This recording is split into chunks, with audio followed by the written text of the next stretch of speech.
wo mzaje tizakwikale nawe for a long time lockdown miezi ebiri nyagena nambara nyachumba yo mwezi gumu these days tukiakwa na kulemeraho ebire bitwabasaba gantu bakwanira omwezi emyezi ingaha mutaka twayiro bikakuwaho within a week when kurura there's no sign ninkuleka and I get of some girls umanyire hati yabura kasikata kakumiga at least obefu ni kudupa kandure akajuka nuka kuo kyajura maka blouse kuwijeho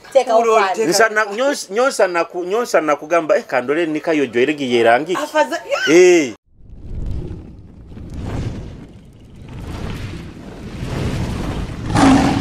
Kitara TV kwegesa kumanyisa baituwe Marita buli kaira la hikaleti ara ikara na hikaleti buli tuwe tukora program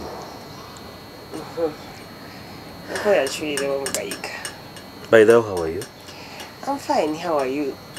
Yes, you're fine. Mkurora we bali kuba smart, oli smart. Thank you. As usual. Baitu orabire muhanda. Ndabiro muhanda. Oba abantu babindi bakurura bato. Ndara street high. Okuruga hari no chadukira kaboda. Ni program zogura akamotoko maisa oka ebyenjwara byanki. Echuchu. Your program comments ziteza abantu program. Episode yabandizi. Comments ziri wow. Abantu ekintu bakayiro obwire for sure. Kandi ne program bakagisima. Bakagiho obwire na matu and that's okay. By the way, okwijuka yesterday to tubayege hano ananka. A guy by the way suggesting gerege bali tukusana kusana ranirija. Na kusama baragai tugenyini. Ijuka JJM. Yes. Nyanyaro nikasa kutukolera either tsakuhindura nanka kwagamba MJJ oba JJM. That one can. By the way kutukolera JJM. Meanwhile mezi kugamba buta. MJJ is better. MJJ lazima MJJ na JJM kirekiro. MJJ. Yes. Marita Julius Jina. MJJ. Kijakora. Well, thank you for viewing. MJJ. Marita ngula izire. Atahiremu. Baitu boje nyakerere irwe. Program ent bagetu ina gitandi kubire no byali. Barene we mwebale kukubaho.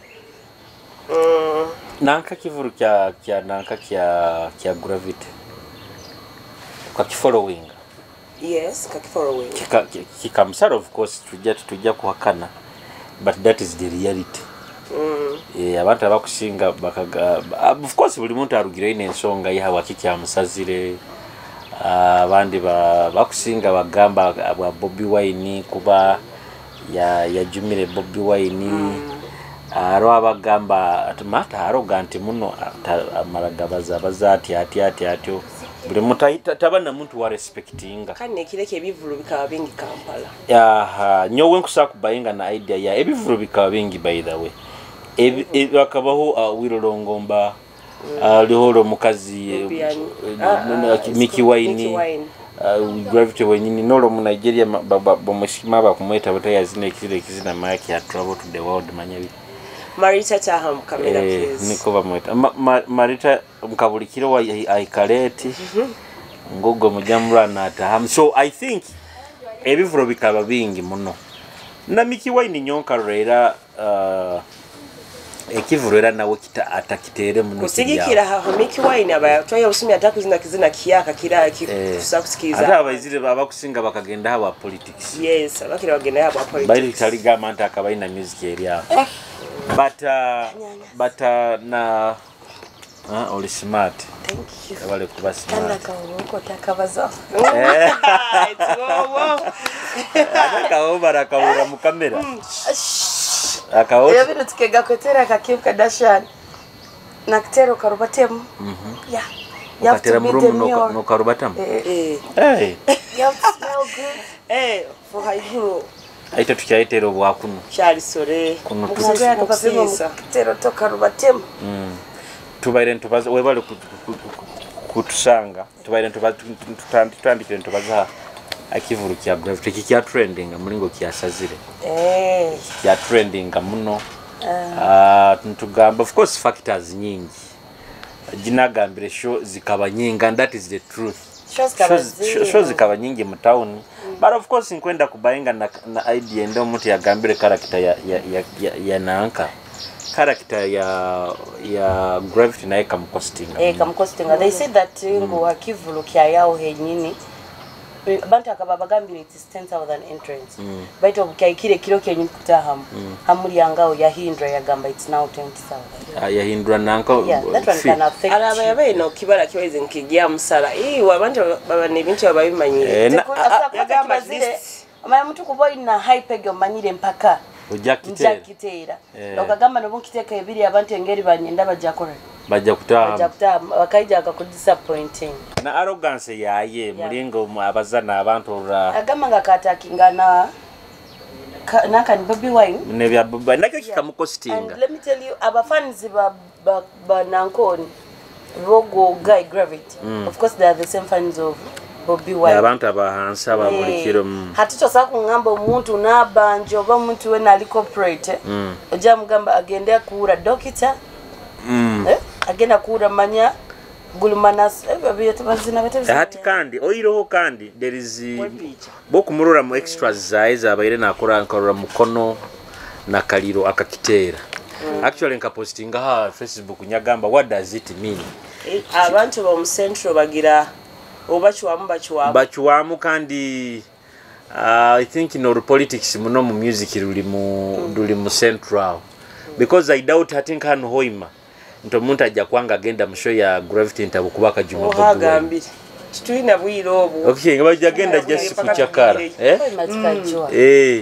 so ngambira jo wenyina stress za baitu biro bine mulembe kugeze ne guhinduka agenda yogu aina live ya TikTok na tuteka ha live kisa kutetakisa no kuimba maguru gaitu gendaka ha show yogo mside no birolera mwawe muka and nowadays musicians are becoming so cheap nguho kumusanga buli bara yo no kumurora by the way so no anyoti za kusisa sente zange ngenda kuroro omuzini tikisoboka by the way Marita obalize point enkuru and more so hoima hano banagire shows some buzz all the time uli wiki bakuleta omuzini you are not going to pay ati busa ijwera kati situkabayo na bakenta and frosa ati nakore kivu busa ati you see already bintu biziniri hano nkurozere ngero performing ekyo kikutunde baraze ba but musically kikubanaga muno baba kwa bafone akasente kabu ya but tosakujja kakore kivu hoima muntu akapapa gyaye ojagamba nyongo kamulinda already no bamaro performing baraze no ziba getting in contact with their managers the moment they finish performance like this nibagenda Milano no barolera busengeri bakutamira but nyowe nyina complain them on all the bases za hoima nanyo muri oironye kwenda kubasima ba magiki mukateka ekirogyo cyo kutera gebizina bya bunyoro but all the base ebizina bya bunyoro bakimutabitera hati they can defending heba those guys you give them a night na kusamba yo but can't me I want even in all those groups abazini ba bunyoro ensoberi hali bakaikana okungamba that the Bunyoro musicians cannot afford a daily Tuesday kikolege once in a month or twice in a month. No, but kandi that is okay kububa haire kiro ntobo telebizina bya strict byonka but now the rest of the days habwaki bokuba notera abakuli Buganda ba Nigeria okanagamu ekyabano hano Bunyoro kimunaya by the way kamba sobo because abana bayine bizina birungi right now ina bazini bangi nkababiri abasaiji abakunkolera in the music industry right now ogwali jenne omwana ina trending muno at TikTok ina good music nobokana ulize kizina kyayo kikutwalira bwire kikenga kyo mwana omukabetu bokumanyira orunyoro kihura then aroho vibes ogwata produce mwana kazina baketa sent there is how I feel that song kaina information kali na music yayo na wanogiura from the production inga amagiki mulani mukikora hate bizina kamutalitera bizina tubitera abantu bakikora no ati eno management ya Katsi I know munywanu wange DJ Katsi you are one of the DJs which other by tera Mirano Dani director, tell your DJs. Shout killer, please. Tell your DJs. Bazane bizina byabana bomuka. Because your work, these are the people giving you money here. Ever given abazini babonyura chance, even chance. Yes. Kuzina obuzina is hard. No, akaba how chance baziniro how like they come. Manyira banyoro bayina kine kintu kigamba. If you can get Nigerian music batakubasasura why do you want us to pay like why do you want us to bring our music to you arahaba nabaina music etali ha social media so they want us to find it where no ataba tali ha social media aba inakulinda omulembe gukole let me tell you this we put these nights we might get music okora zazin boba celeb music yawe tukwangu akoraki gifuna but atoli upcoming nayo kwenda tutoza music yawe you have to put in impact abantu bamanye music yawe. I've ever been in music industry. I know what it takes to promote your music and people to be there. Let me tell you this, bokuboli DJ okimanyiro okolera bunyoro and you can't find out ekizine kirungi ekiri hali bunyoro kiku trending then you will weak as a DJ ito bizine biku trending abyo okikenga tosakuna manti atazina abazini batwina baku trending we have Ronette Holly, Kimzela, Serenity 9, Joy Bamota Joyce, this girl of Massive Jovi Kayla Noe Joy then we have variety of the kani no naba bamanyirwe music yabe banekya turuka tuba tugina nabo benyini bajja inbox yawo I have musicians who come in my inbox nagama yitaka nkazina kangeki kahyaka ntukateka mfolder so that when it comes around tukakitera na waja kufilinga like now people are knowing my music but ati iwo kwena boko manyire maritata DJ otukiza kazina kahyaka kansi indikiri that is mwanyu hamajiki nyowe concern yange eri let me give you an example I think it was Friday hoire nkaba mubara mumerano with my artist people know him the manager of Figo West I was with him but you know twaikaramu aho twagule byokunywa turohaho the DJ fine commissioning baita tamulo but there is not even go to the kizina kya Figo wakitera mali when the artist is there okuba what kind of people are you and yet abantu bokuterera abanyoro ikiriza yanga kandi amazima genyina abanyoro ebintu byabo abanyoro we have a long way to go tugiramo omutima gwa kabalega okikenga guli omutima ogwo butendeza kandi no mutima gwo kwezalawa nawe wenyine mutokusa kusika kizina kya betkin barakienda okay nawe kenyine takweka kasa ati nyonka rorera hasho ya Figo West people pretend to love Figo West by to guy akakore kivulu hano I was one of the people who were marketing that I was marketing for Hoima Resort Hotel by then hatinyi na recording events eziba hano but you guys I felt hurt guy akatekamu but no abantu omanya abantu abayizira chala kozere na VIPs no one attended no okubara bubara abantu ataire mu ebintu ebiko taxa lesera abazina abasasuire but people really didn't come kikwani kioleki yake bunyoro we are not supporting ourselves ebizina omuntu tumwendera hamunwa bokuboli na nyowe you're my friend boruga baitu kandi nyowe nkwenda kwahuka naho naiwe nkwenda kwahuka naiwe abokuba abanyoro tinkwenda abanyoro tuba blaming muno abanyoro ebintu byabo babyenda I'll give you an example of Kitare FC iyo my Kitare FC abantu bagihagira muno abanyoro That is actually Busau team sazi ne kusinga aba fans nga Kitale FC and Kiriza Yanga the biggest supporters of Kitale FC bali Banyoro.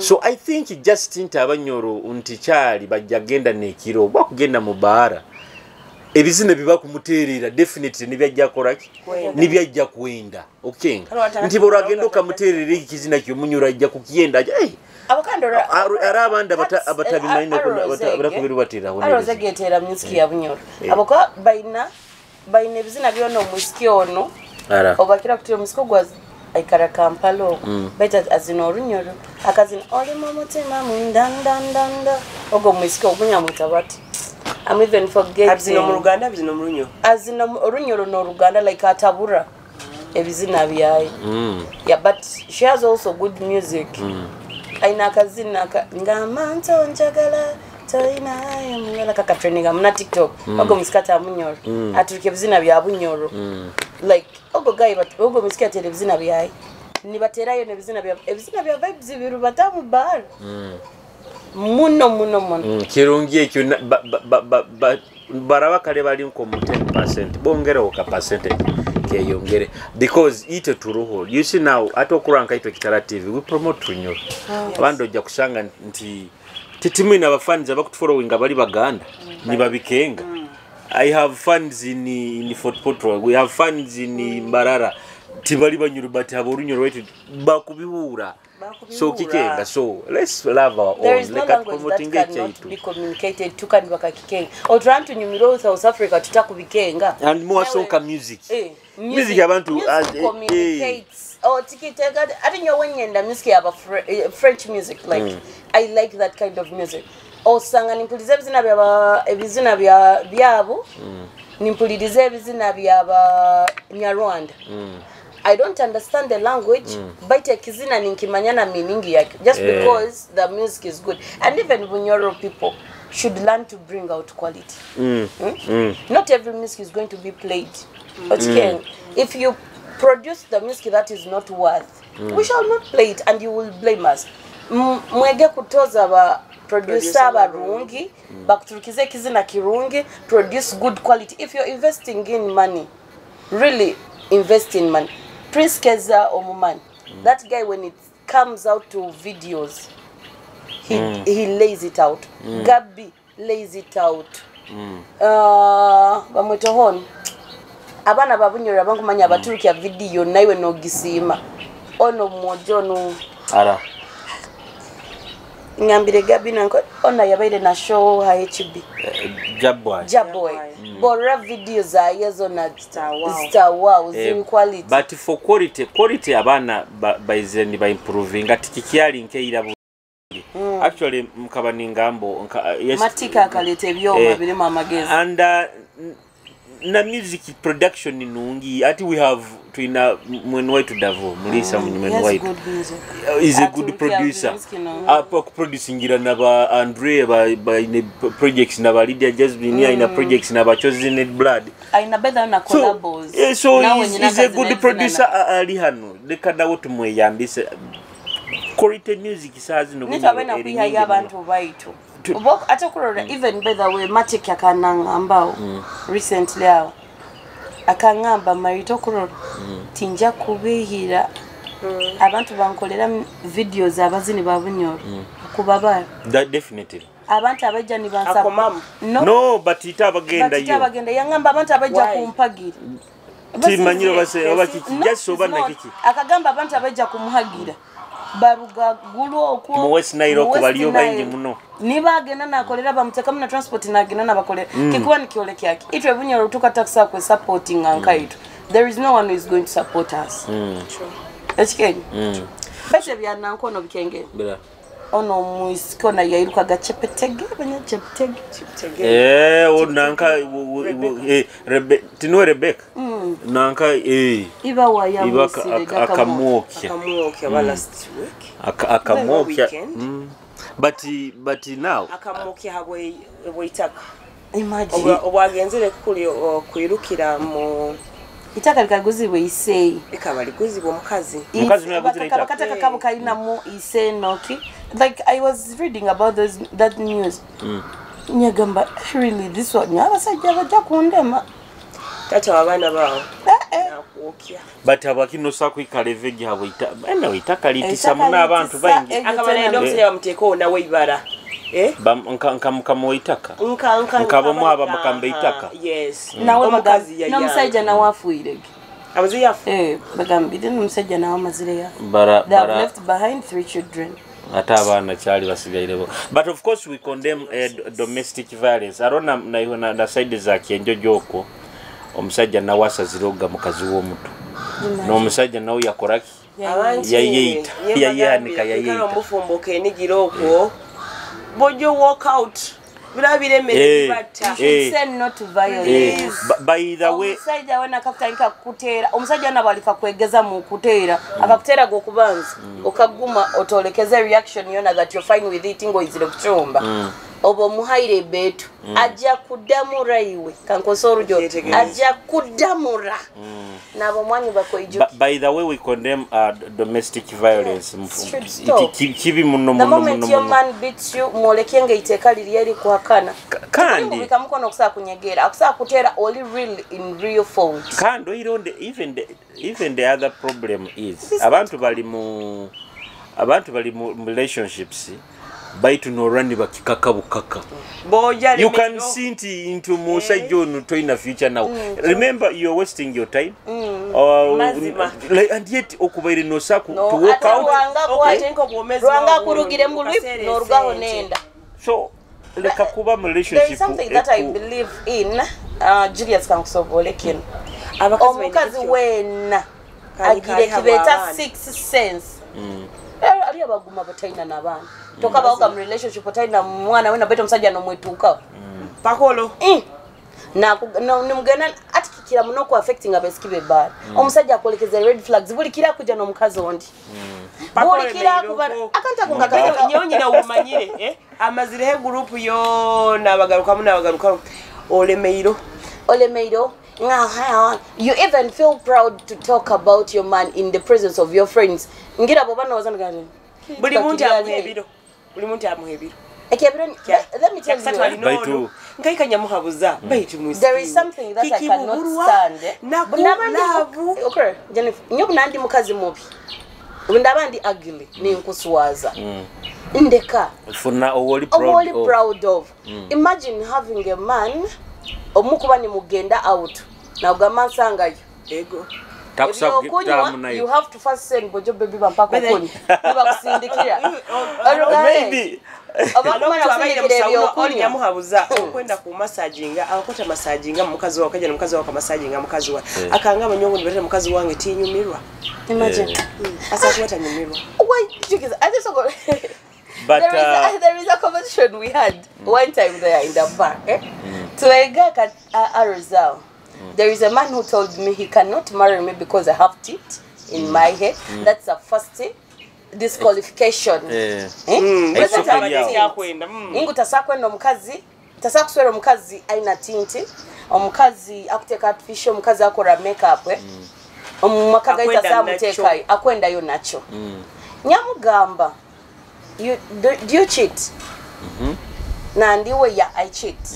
Which type of ladies do you cheat on? Niba basera. Nyamugamba basikibo cheatinga nabo. Tinja kweserekera mbamanyiri. Otwara abakazi bayine nono ziri ziti. Omusajja ukabaire omanyiri. Only walk swear. There's a difference. Omukazi woko layaho. No mukazi woko swear. That means you're not contented. Jennifer, burabagambira okwenda omusikali nacho. Nebikazi byo kutomera koraki. Babe nacho. Baitu bosazi na bali nacho baro. Adora, if you say you want nacho, omukote ile yali nacho. Chonkoki akuku kanemi yayi. That means you're not contented. Emitima yawe kubenda bona aba. Okwenda oli? No, wenda we. If you want nacho, rubata no one nacho. Hawati no yenda out. Okwenda ata. Ohiroho. Sakorole Julius. Okwenda omukazi ali nacho. Baita akuswaza kurubata nawe. No abali nacho. Abali nacho tukiri twange tibakyalo.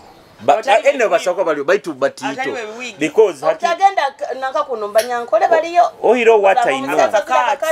Ohiro what I know. Kiri mu buhangwa nto muntu aikanajwa. That is why ati osakuswera omuntu omwisiki n'omwenda but as you go on ntoika noisana akumujuwaha niko kurwa nti it is advisable nti bokuba oli mu side oba mukazi mukoleyo obuntuntu obukure renewing engonze zanyu nti mwike kulema ni kwejuwahia omanya bakabajungu baikara muno mu relationship abajungu I'm trying to give you abajungu bakuzibwe n'abajungu bakuzibwe enjawule there is a difference there is no difference leka kwegerageranya sakwawukana na mukalicha na bukina bukina bait sokorole nanka bokubombanyire tuina akajuka ituhanu tuzaire y'abana let me tell you environment also is one of the leading factors eretereza ku deteriorating relationships torangambe buli kiro twikara Mandela aho mukajuka itu January to December tuzaliro habana we don't even go on trips omanya abajungu omwana abana surprise kurora mami wa yainenda when they plan that tuina kuzara yo mwana they go on a trip niho ko nibakolera ebintu byabo then they come back ogenda kurora we have a surprise for you our kids to inaki and anonaki mo mwana mali ali surprise oiro hati nyowe bye tukita mu Africa hano hati kandi nyowaho tuina yo jinja ine bichweka binga chakalwa eyo mugabi ko ni mwedatinga nesente sigikira ngeri mwe haire foundation in your relationship arono muntu ataina sente zikutwara kumu onyo oiro hati nyowe ora saving kweza Christmas akota savingira hati nyo mulingo ngambire nti it is natural kwikukajwaho omuntu that is why nyo supporting a single muntu tutandika kwendanga non contract like omuntu no mwenda for some charge contract ne no terminating but that is the truth abokubonyuli kujwa hajine omukazi nkakuswera jina okujwara otyo oteira aka makeup we oikara no buya kurungi butwazaire mpali yo mwana niyesibe isoke okununka orukarakara tokyali na mulingo nyakuswire emere manyo kuchumba manyama but banzo lindeo but do you believe unte ekyobufumbo bwa contract kirungi muno butukumala emyaka ebiri no kyanyumira no kyanulira no kyali kurungininga kankwongereyo bwekuwaho emyaka ebiri bwekuwante otakyali kurunginga bino ine contract ezo kwa kutaha mwezi za no but that's the truth in the contract bwenkora contract naiwe bacho mwigana but mubajungukiri omuba mwikaire no mukazi wawe okawura mujwahire don't show your children mukozereki mujwahire sit down talk about divorce if you have ebintu mubyakanizemu omukazi asigale nebintu nayo asigale nebintu so that asigale hakakapata na shibako okuza abana banywe batakengere nti mwina na kene omuntu uyasendekeza about divorce bate kinyabo ine omusayiji wakuba yombekera amaka gasigazibwa omukazi anta bakoga kusigazibwa omusayiji ayegerereka mubajungu by the way musajja mubajungu musajja niwayangana niwaruga you leave the woman na abana munju for you opicking amabugoyi bwa no. Don't you have your ex-husband? Mwana wao. Are you not cooperating? Omukazi tali yokulite taino mwana wawe nayo tolikoni. That's what I'm talking about. Okwaukana no muntu tikimanyisa enmity. You can sit down in murere ebintu byangire. Then we see how we are going to raise our children. Let me tell you, trauma itukuteka mbana baitu yamani. Omukazi no mujuanga abako kwenda agende alemeregenda mirembe no muteka hakumutera. Anda atijuka ni mukungana bulikaira abana bakururanga.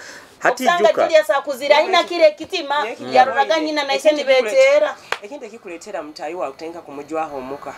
Aboko ebintu emwaye kuraga buli mutakaza eri bana bikaleka.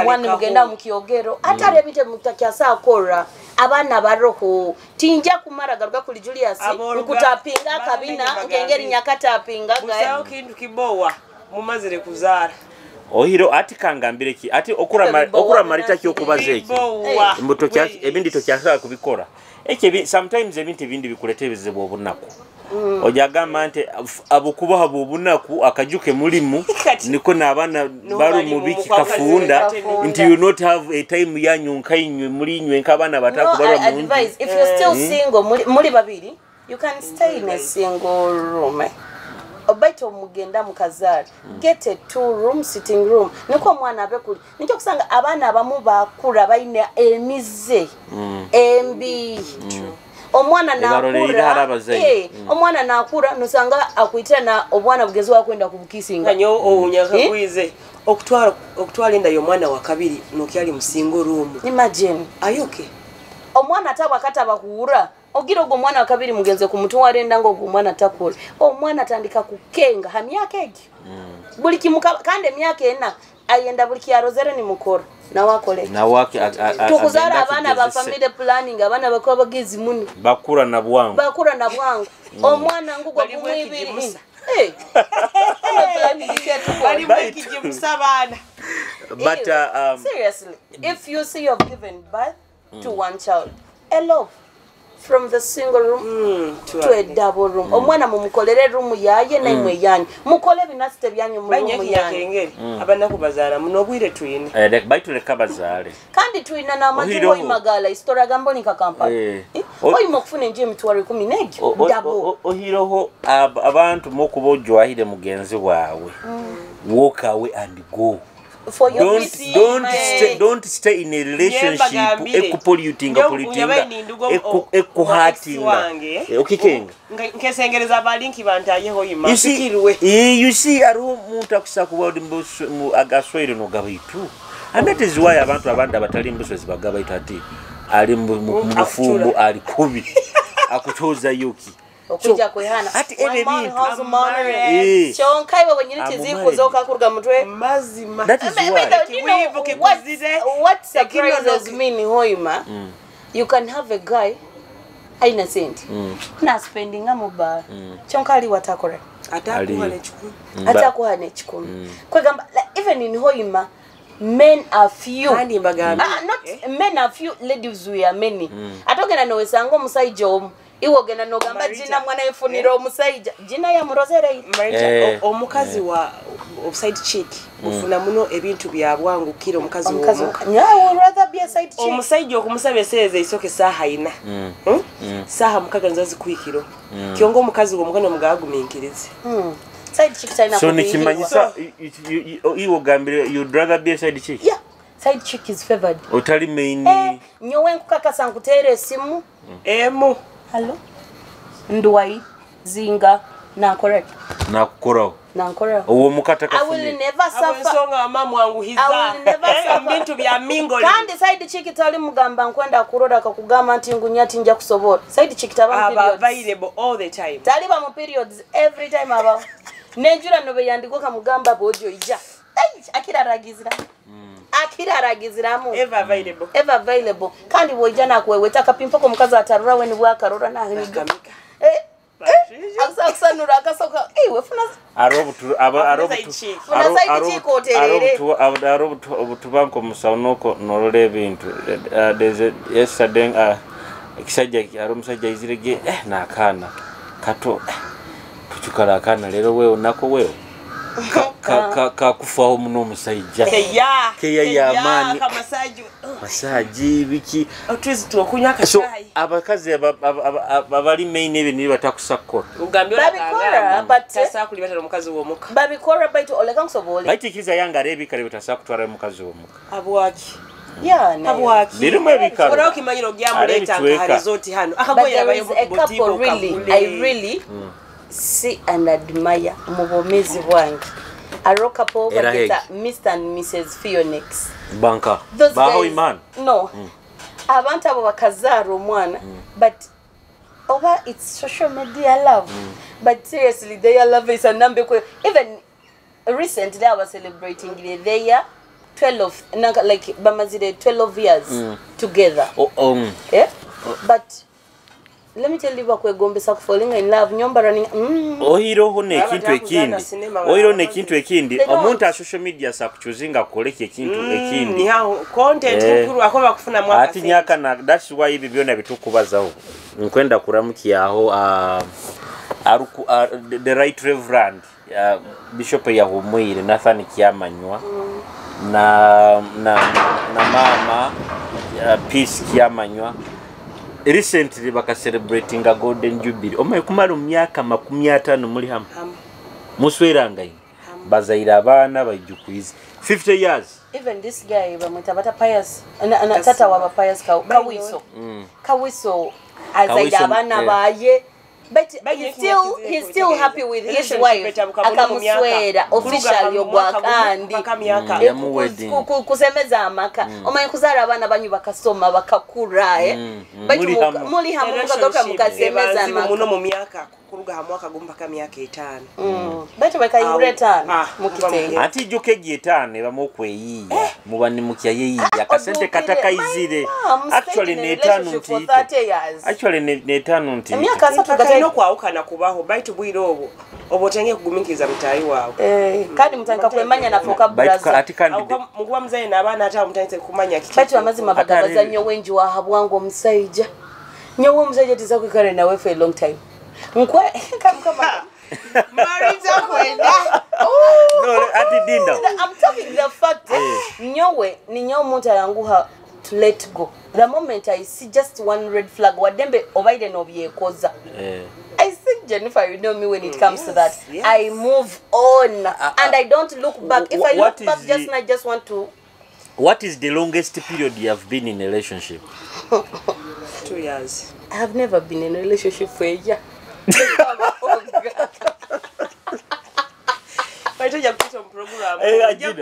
Jida yo mazimi akasumya karaire relationship. Oyo mwana mufumbi. Miaka misali. Ateze mwegomba by the way. Oyo mwana no Linda. What went wrong? Gamu bwire muno. Bayimaze ngbenja kwikyo mwaka naye. Amaka gutito but 7 years I want to know. Kiki what happened? What happened? That is personal. Iwe. Nyowe omusajja nyo nambenya rugire ntarugeyo because omusajja niwe yabayandeme karugeyo habwa abaramu bakakulemesa so sazi no kubaino kyali ningi akitera obo mwana kana manyire kutere ekijiko bocho but Marita you have never been in a relationship for a year. Let me tell you the fact I've never been in a relationship that has lasted long for a year. Baitu Marita haliyo mwa nambalo kwa mazire mwaka ngagumune kitwe ara obwo agenzere Kampala kandi tukamara myezi 2 akaba lockdown myezi 2 nyagena nambara nyachumba yo mwezi gumu nyagana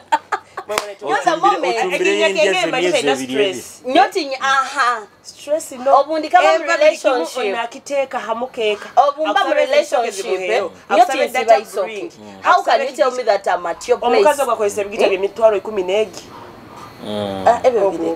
Mama sokoro ebitu yokwenda bya bei kibiri bya bei at that time hanyabereide mu relationship phase nkani ngyakoze sekibofit and let me tell you I was in a relationship whereby a guy numugama nkwenda sente za isoke kusara isoke yote siba isoke kusara isoke bajja kunsali omutwaro gumu babu kichweka obusoko bwonsala ziremere nenkumisa kizale baide tulira out naruga mu barata mira spending ile sente kandi najane bill zone ngende bazimuhaire bazimusalire ziri mu mfali okay nibolekya spending ile mitwara 3 mitwara hati obunaga obo buleshite obatusalira mu baro hatola abarota mbonaga antu boka kampa kunkarora zidona akire okusasura no kana obaliro mutu mbanta no bwenkasasura mbanta kwenda omuntu akogengo izango bakikyabuki aburole what have spent obo buntu butabura kasomere mirano yekikenga yeah so I make sure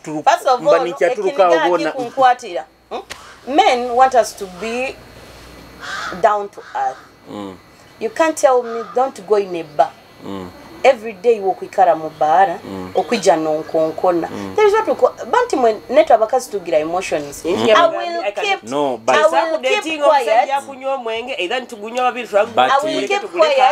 will keep quiet hata sako ngamba Marita ndi muchakazi onswere wangamba ikaramuka nyagamba mbirekere okura nya settlinga naiwe baitiwe kurugonswera mu makagawe obwire obutuhavinga naiwe buli obwire short period kuruga saa 8 zorugire mu bara kwika sahe mukandi nyekano genda habo but I am a man when are we going to build our I am a man by the way if you find Marita in a bar Tikikumanyisa nyo bunkubanga mbire kansetolinge I can't be in a bar. Akuba namanyiso Funa ekiro kimu once in a while. Akutwalo out. Take me out. Nikonta feeling that urge of wanting to go out. Move with me. Murolege ono gayo no aroka wiso manya mutapayasi atapayasi. Gayo go arubatana tali payaska wiso bana nkono amwa HB au magara agira mutabani wa yagwa kaswero mwisiko betaba bana bagenda out babiri bagenda on relationship nkwe please relationship egaruka ati nyoka nkugambire bikora nyowe nawe baro bataba no bwandi ba out okarora Snapchat yogo guy nyowe ndabandi wa mabara Snapchat those guys go out together obaraba gambira weekend tugenda nyonda abandi wa mabara be home. Why do you tell me not to go out? Iwe bulikaida bebe kankusobola ndandi wa mabara tisakusero we bara it is time nkubanta kwenda obe wa bara I want to have a housewife at a point you gambia into kutwara go out like they like family day outings yes. Tugenda somewhere but not in a bar because tugenda ti mubari turugeze somewhere ndagwe kiro cycle who will take care of the kids Doron kale Julius omusajja ina kuba musajja no mukazi ina kuba musajja no but that's true abantu baira bagenda out na bakazi ba ngwa kwenda kumuleta nkahano baikale ya tunye busoda busoku emiga squeeze no squeeze nekangende mu bara mfuna yo mbyaka zero mileage okurore okusagamba sakovule sakol okusagamba mukazi wange I don't want us to be so much in bars. Okay, bars they're attracting attention. You come with your wife, she's looking smart. Abantu nakia ku correct kumurora. Sako linda onsogo. The obo kuba manyire oyino mukazi wa and you like bars. Mugambe like this day mukake okumutwara mbi bar. We have comedy store no gamba tugenda comedy store. I can take her there. Ebikalire ebyo nitunywa tukora we go home.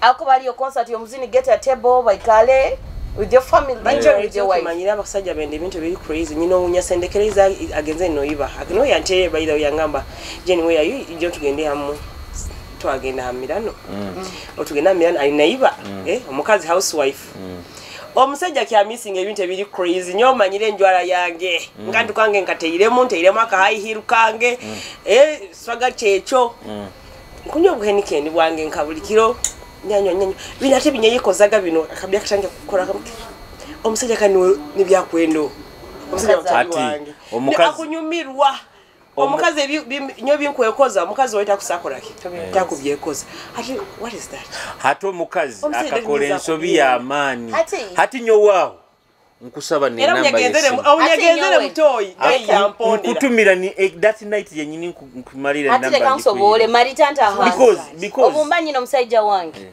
what is that abanywan ngurorant oina kubanza obayo how can you even never go with ati Jennifer tisakugenda naiwe kinu nkikugambira as your friend I cannot take you with my man Jennifer aba steady ati do exambeke nyomuswa budorengeri ngizire oboli musajja wange what we call temptations I cannot risk Jennifer.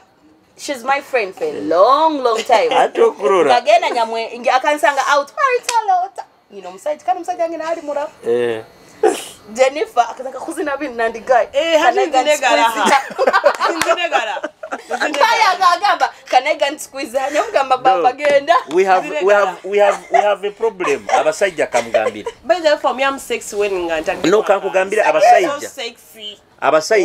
Abasajja okutulura ruhanga ina mulingo yatuhangire omuba bayisikinka batano mulisa ko mulawo basiki batano nkakoma muwe nkurura nti murungi but no bwenkuba nkomere mbatano akasigaraho banna naba nabo kuba ninyenda ngambe onu ara bona mba ninyenda nkoleki abasajja nukuruhanga yatuhangire not our friends abasajja timtaba jwani baba no we cannot now ati yatosha oso wange kirugiriramu no actually kankugambira you cannot be a bestie aka switching winyo ba switchinga on natika timwanga ho no we are human being atumiro waitress aije we are human beings niko tukali habwaki mtaha mote ngunya bulike kaze mwina kiguru ati chaliwa chono utwina taina choice azze yajja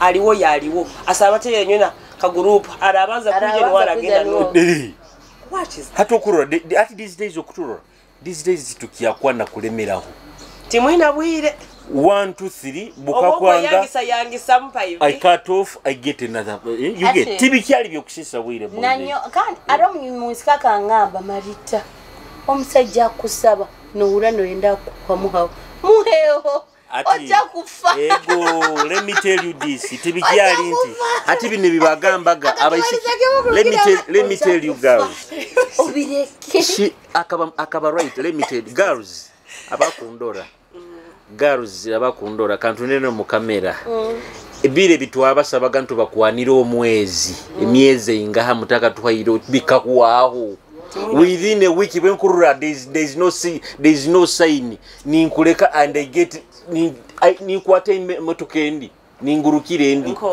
because hati buli mwagambaga nti hati manya omusiki musajja bwaransaba kiro kimu kya kabiri nkamuhaho manya unja kuba ninyemara mu kitinisa wapi byona nibi omusajja bwabaliwo kuba nayiwe either muhayiro mu biro bibiro bwa kiro kimu will still love you okay no obisi mojo barabaliwo ku droppinga no bara kusabira mwezi gume benga omusajja nanyoka kigamba abayisiki nyabagamba omusajja yes ewe nkagamba abayisiki nyabagamba omanya TikTok yange I always do those things of advice we keep nkagamba abayisiki omusajja ali meant to stay nobo yandi kubyama ekire kibandize akusa kurora mu value nka mutwaro nagamba let me stay with this one baita ola gambire kuraba akusa kuikaliriro emyezi ali kamara gugwe no gwa kabiri kandi hati nyowe emyezi ogomba ninyenda kwesasoza bingi esente zawe mbanteiremu ekiniga frustration mbanyina bingi muno egera kurubasize mu mbeho because now there is a recent unyagi akangamba nkwendo ntwale mumerano but I'm going with my sister nyahura muno mtu you are going with your sister akole yoki akikwenda bono bakwane hata utwagenzere engeri bakalira sente zao babiri bono hata utwagenzere yo sister manya biki mbu she's controlling me but I'm not like that controlling yogena muhamba like ninga but really how can you invite to take you out and you tell me okuja na sister nikyo kura abasajja boja basikiri abasajja bakwana abanywani baitu because of one reason kebero bo investor niyo mbagambi obontwala out nja kwesasuza ata msajja no bayandikwa ile mitwaro kana wamaiwe no bayandikwa ile mitwaro ana munyuire Jameson ye mitwaro 3 asigaiza ho 10 aleka nazo tuzinyu nazo ziwonye kyakara nkuhebiri yawe ya transport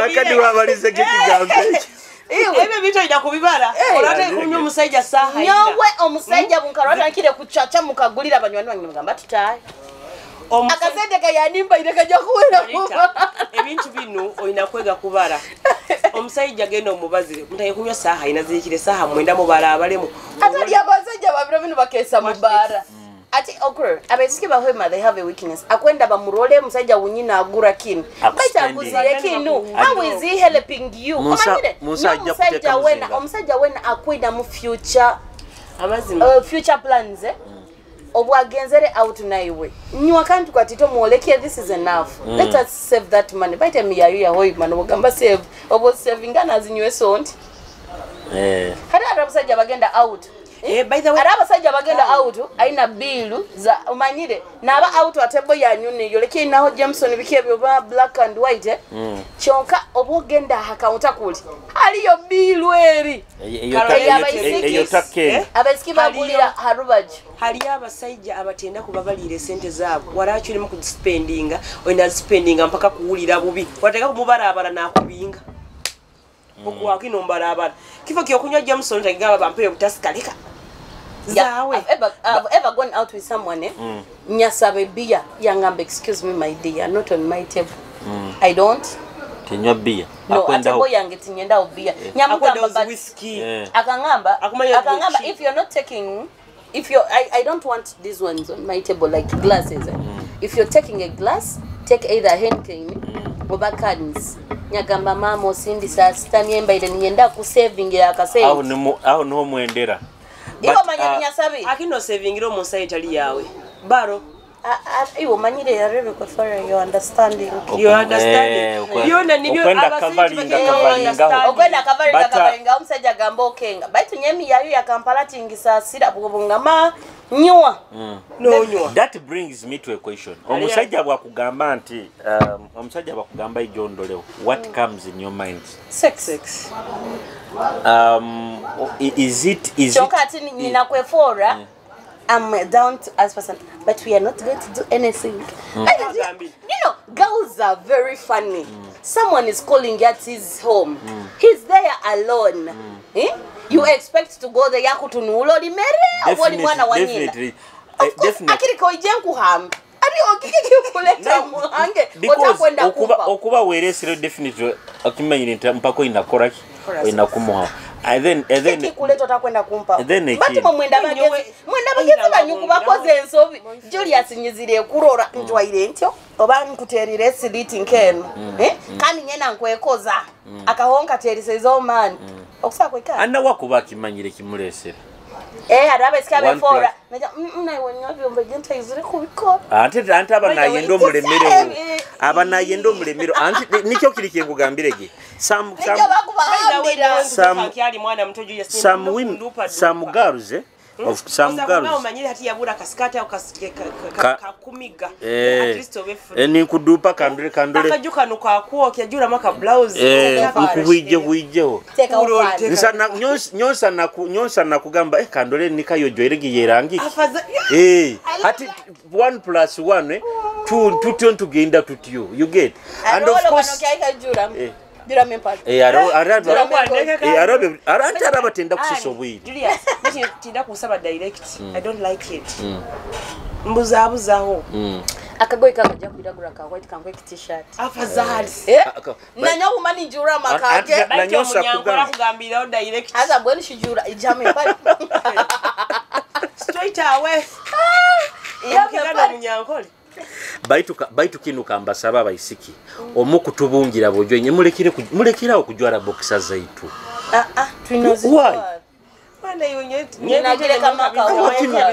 you come and put on our boxers t-shirts zaitu why a t-shirt it's fine omusika kusa kuja na gamba let me help you atinyo bujana zire kuchu ali yagambire nyonya ijaneza ngeti nyina hankuta ija wetegekire munaka goyi omusika kangamba waru batana kalekingi kaye mu mpali bwagana karara bo musaija nyekya karaija jwera omusaija aromnya ni wagakangamba akabungisa omusika kamweta akamuha out mubara kale na bitani nakubyo kumweta bamuha out mubara omusika kaija jwera akagoyi kagufukati akajwara nke kitopu bine bajwara mbe bitope omusiki obukyanye kyakare omusika mugamba hey I'm going amkwatira musaho ya muhasenti akagenda kumutu buroto omusika jwere t-shirt empya ajo t-shirt ene jwere ne legging namubuze byo bihire nkangu nyondo batasele coated ne toothbrush erimu yes she's by the way she's right she's right deka kugambira bwo kugenda nko mubaro kanira nti bajja kukoma why not move na toothbrush kawo because ina mulingo kutuzokira kubinyinki akaraho ujja kugenda mbantu kubaza nabato singiro tuna mai no do you like kissing a lady in the morning? No. Kwa chali. No. Can you kiss someone in the morning? No, chali kwa. No bukuba ni kwenda. Na nyowe. Ona yongere no chali kwa. Ebe mubireke. Kandi ati. Boleto munomba. Ataro kandi nebintu ebinde bimukwendaga mutukozese during sex bitakusoboka. Kwenda nkununke omuntu wawa nkumanyi. Kwate bigere manya kombakara kana excited please mwalimu koze ebintu nkebyo no ebyo omanyire ngebinyumu kissing rubatada kissing legs if it is sex let it be sex aleka nkusomo muleke kwenda kutunukisa mukuwawa tosazire binanka nibyo ngambige mukwenda kope bitu yabajungu mutabisobora those things oina kugwa bakuli ari obstyle obyako obuturukire ari ebintu ebinde bikubihiza kawirubaro nyebe timbi manyi ari akazebura yo byamugaramirire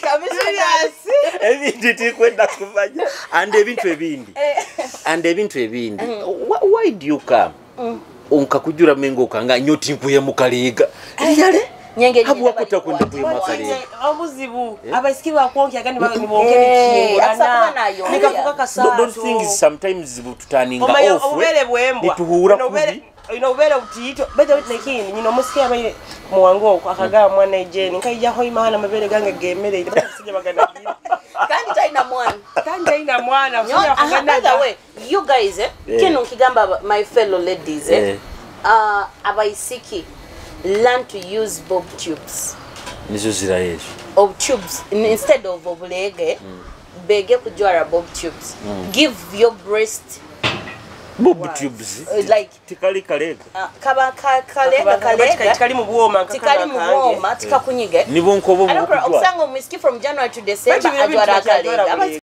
kyajwara bule okusanga January to December akujwara obulega eibere bwalihire mukalega nili kudomo kera litobo bainolira lyo limukire liti baita kinobulira abali nankire liheyo lika kusigara mukalega anti niko bagamba biro bino bagamba besike bege kujwara kwendo butagasi aro no bunanka bondozerege obunanko obubabaletero buhiya kamanya bakubeta bato ejjo mpale enu mpale derege yajwa abo Luganda bagage mukaro kakora kagistring mukaro byaye buro byayo nuko buli hano testamira abantu bede biro bina abantu kibakyajwana nikazi hata kukakora kurungi nyonkwenda nsanga akajwa kumaina pads biro bino bakazidi byala kandi kubakusobeka yo munda nikai hayo mse nikai karaka kwa ngakora nke pad nikagwi baitu buno obuntu buli sexe oko kamoka nkwenda nsanga omwana akajwa yi kokusikayo busikayo yisi dora nenkoko sazine enkoko naye kuetega baitu byangire enkoko empange yage mise yangire egirabaho iwo kurora nenkoko nakire zinuka egirabo bulabo tekwenda kubaja you guys abo buhali bwo buli online mundoze go mukaza kubutunda abo kuba bunu ataro ati derizi arunka ati kanuka ku meeting eno okogya okogesa ke brush kimanyire aro feeling kanuka ku meeting eri feeling ere tuba tutandikire ngo kuba yamwe nanga akanika tuba tulinzire okasangire go so butalia okugaba ero katukika wama malita tuba tulinzire the other feeling eyokora moti beta tijulia kurabe mweti kansobo beta ati kanukusikayo ati Julius kankabuzi iwe nkai wo mukazi baba nako bearing like nakuweweta okubane nakuweweta ati anyene be kumpewa tabia nyowe mind zange ziba set already let me tell you ziba set kandi no mukazi nako ba mweta what on runs mine okubane ndaba kuwewete bati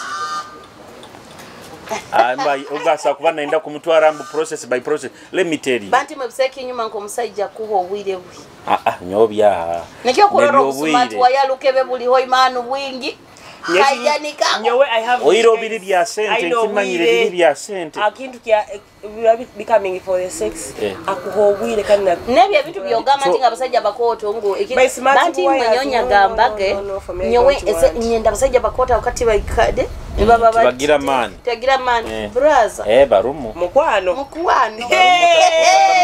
talk about it barumu I meant ati warugufu otampa omuntu akwingwe size yawe nenda ano abagufu na Julius nawe abarayira batandikira ali nyonyo size abasajja butitebwa abarayira batandikira nyomsajja nyonye ndo musajja atakuru musajja la Jordan Kofido heights oh my god ankuzara na abaru baitu ruhanga kankora kubi ruhanga tinyo singa yampaira oburayira nko kubayisire okurara okubaita no ngana okuro oburayira nko obwe nkobu dekama gambe buseki nyuma nko musajja murayira boyfriend I know you're not tall but owa utali murayira mukumushini ati alohonka baiza we ngana kale nawe ni hao aina pakebe by the way to sima muntu 100% nguwe ekiana kinu ate kize ngambe boyfriend musakuba nyina yeundi ali murayira kandi nkatumira omugufu so bono baramukiza abarayira nabagufu abakungwana I love you all abagufu abakoto nabatito akola batitana nyawe omuntu abachito banganyire baitu abo ine yabali batita abandi mubenda abwenaku nakyo mukibaze abandi tubenda bokaba kutuyamba ne batwa sexual pleasure like baitu baby lera ja kunchawa enwe program kunyumya bunyumya don't mind baitu amazima bagabaza neto tujua akasaija kam no rende ofuna msaija akole ebyaka mu motoko mkyogero akiyimbe baba bagambire nalwango bakozere ngu buli musajja afuna omukazi omubabe n'ogumpaka kuwulira mpaka kufa tikikusoboka itwe nito abakwenda kuhindura you guys you know why we are suffering we want to change the physiology of long time ago nkwano nyoleke yo mu Bible omusajja abaire n'omukazi omu tukwenda kuhindura physiology yabaire abantu beira bakazi bibiri meno je musajja kwane bakazi binna wewe na wako bainda omugonga abari ati let me ask you Abraham akabana bakazi bainga Abraham akaba nabo binna baitu ati muri yawo mugama ngo musajja bene nyo baitha kweno musajja mukake musajja wange kwikana abyama na bakazi benjawulo abe nabali official angambe marito kurora mazima gali I want you to be my wife baitu nyina ino musikoni okay okusako mwenda mali Nova free now. Niba free muno. Eke kitu kikumbe mirembe ni manya. Yes. Okiba inayo like nyizire bujanka ba wakabire ola kabayo. Tukemanya ngo natayo na nyota. No tugeze ni ubandize. Gonzoga. Nobo kubogezere kulaye. Omutima gwange nja kwa manyiro linka mwa Jennifer Chicken. They will be content. Ukira abasiramba bagamba bafuna basakazi ajafuna we bigufu. Amuteka omuko afuna baraba manyire nyenda amabere afuna yainaki amabere so that aleme kuwanka ngwe omusajja bolika manya binu nibye bintwara okuru at least bafune obateke muko omanya nyonyi nabakazi bange babiri nyinayo material nyinayo nonuki nabo irajja kutunga yondi it's okay but namusobola nyamazima omusajja izire gaka ngamba tuliyaba I will love you till this world ends. Ati ntumalire ntekaniza. Omuntu ki aqualifying kumweta X. Owozaire mu mwana. Ohagambire. X abozaire mu mwana. Ati bano kinkwina mu mwana nkwebwa nokwebwa. Nkusana okutana no ngamaitenka kurora otokunju. Okamuroraho mu byamanga ine. X nyowo muntu nkubaranka X. Niwo muntu unzaire mu mwana. Bati unataka Bwire bunto ina X. Tinyi nabo ba passengers nkaba emotoka emotoka bakara you mean you can even forget him nyina nabanya yeve ni murora yakuliremu ndo manya nororo mutu nosage mbituno kamurora nka nibona yakuliremu no mujuku no na amani aina bwire tinyi na bwiro ni nkweberwa kim as long as I forget you I delete your number from my phone you are gone. You're a passenger. Ngakuvuga motoka yange warugamu again. Yokono gambe ko ba driver bejuka ba passenger bavugi. Akaraba mbraba. Because oiro maybe aina. Kujuka ni baba abanyikairo myeze ebira byeze. Abo mbajuka. Jeni nayo yebwa. Aba ex man. Aba cousin. Nyaba ex ni nabo. Ainabo. Exi ozaire mu mwana. Lakini tukakikora kakubaho na attachment. Lugambya abya one night stand. Mwabao like for some time ni mwegarukanga na is having an attachment to a man. Nyowa kura wokuba ina ka attachment ne Julius okura before akibanda ngamba bikibi but Julius mia wikate. Bide byogama ati ngunyango omuntu nsagama omuntu nkwena mbe twavinge one night stand but I fall in love. Falling abwangu mlove kandi nyowe otamiro barungi no I easily fall in love ochikeng when do you fall in love otakanywiremo obanywiremo atinywiremo nyekingeza okugamba I easily fall in love kandi falling in love kugirugamu it breaks me a lot mentally and physically okusakundra no gambo obujuma yitakiki akwikiro no sana okuhuwa okay that's why I fear commitment ata omusajja kusakuja wadali serious ombomezi wange nyewe ntakitwara kubaki serious akai fear tinye malira yo omusajja nikyo kula no omusajja no bangama nkulekete akusakusanga nyinkana omusajja onti akama ntakiteire mu mutima no mbitekezo kugamba ngu niwono omusajja wa kimasa osakuikara nawe otoka kiteka gamu na kanti ni wajja kujja kwenda just ngoli ya smart ruwa ya luke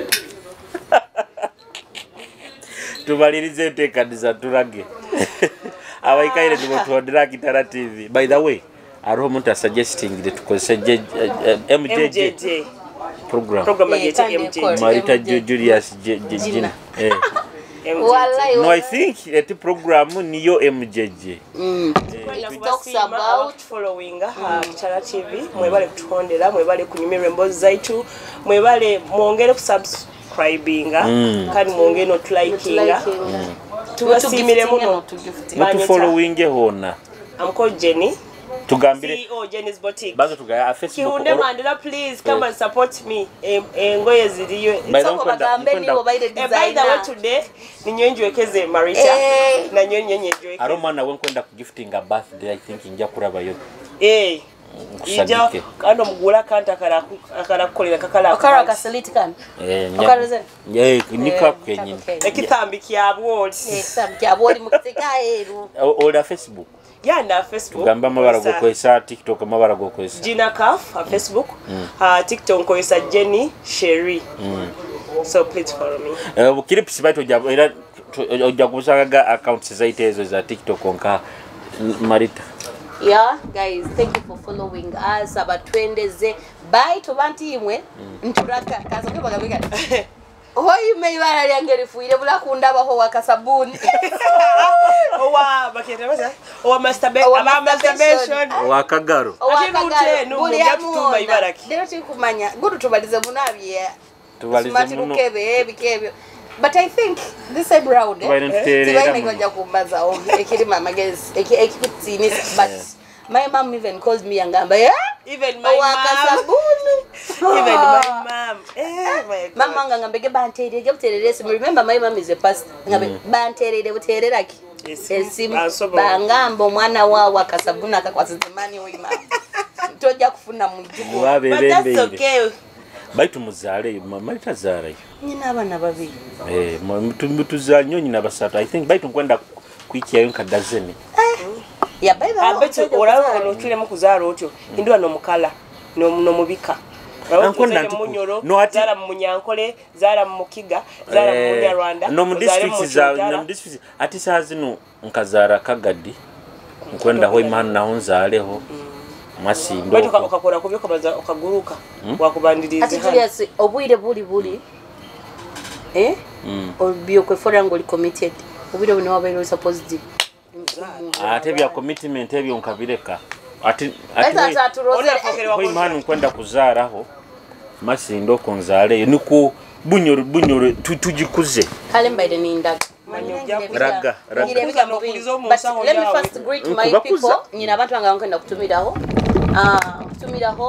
Samuel Mugisa boss wange Magic Club side yogo is a good man kutumire muno last Wednesday byana bikabayo ate kyaliru Wednesday na kiro kino bikabayo kandi ki buckets bete namba ikuta kumpaga iwe ije binakoza funi so kuijayo kuija kuleta land zimine kale tuinaye bucket ogure chupa itana mitwari ebiri nororage ebyana obungambe ebyana mtategeza bwad ebyana nkabikolekera kwataho ebyo nibyo nyenda ebisisikaire.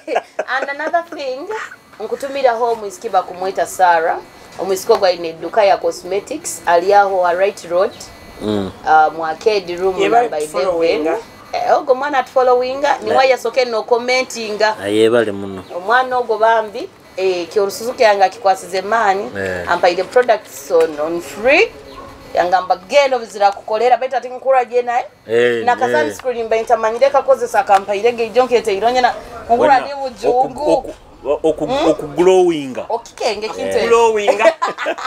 so nitumiraho abantu bange nkutumiraho Shanok Nyoro's Juice nkutumiraho Prince abantu abo mbenda muno kakapoka nyako katandikire tutwara kubi muja tutwara mu relationship tutakwenda and Shanok na Prince kes ndoro kwenda kuleta mbanyagamba aliyo guy wewe meta Prince. That guy is a fashionista akagamba ajja kutwaka offer to Jueke for one program abantu babunyora roba nsibiro Shanok but Shanok chali tuteye ende nokwera tuterye was just my friend was just my friend vitu bya weda wati Bisote yesigamwa. So Prince ajja kutujwekya one time agamba ajja kutujwekya abaisiki nabojo. Has good stuff. Bakolera nkaha. Good stuff. Banti mu kyaleero akatete akana kaina slits. Kaguzire mu ajeni. Jennifer ni wanjwekeze. Ebintu ebyo yabimalanga. And another thing, agira tini baba, entumiroho Yvonne munywani wange nkwenda muno love kukulu. Yvonne na nyonkura mugizi. Yvonne was my friend sometime. Tamukwanere. Anta mukwanire. Nyowe kutina, I respect you chongo kumfuniza toida mwana Hoima ikiteke kiri muno. And ingira ni baba bankwe akusa kwanyenda kutumira abakozi bange like abamajiki mbatumire. Aroge cyana kingonda kwa ki waitress okiho mulimo. Kaiso kiko kiri kirongi. I think that's all and kandage abantu bange. Amabara banyita Marita Kiki Fierce, the #1 DJ MC in Hoima, female. Busayo ndaisa nanyo. Tikikoleje. Mali. Naye ukunimisa nkuraga. Kimpe number yake kimpeleza. #1 MC DJ Hoima Marita Kiki Fierce. Bami muje mumpagira magiki. Nkubenda muno imwena and subscribe, follow. It's called Kitara TV and we love you all. Thank you so much abaikaire ni mutuhondera ni nyo Julius Kyomuhendo nyonye jwekeze na nyonge nzire mu wardrobe yange nyahaye kisati kinu nyakiesara niko tutunanyo by the way mu commenting ile aka hol kabaire ni Manyira akange kampambire akawowo so munyura akawowo niko kawowo. So thank you so much. Thank you for the love. Thank you for following us. Thank you for subscribing. Of course, if this is your first time to watch us on Kitara TV, all you need to do subscribe on our YouTube channel, like our page, and of course my personal handles Julius Kyomuhendo on Instagram, TikTok, Twitter, Facebook. Julius Kyomuhendo. On the King following you like me of course, and until we meet next weekend, next Wednesday, the very same time. Bye.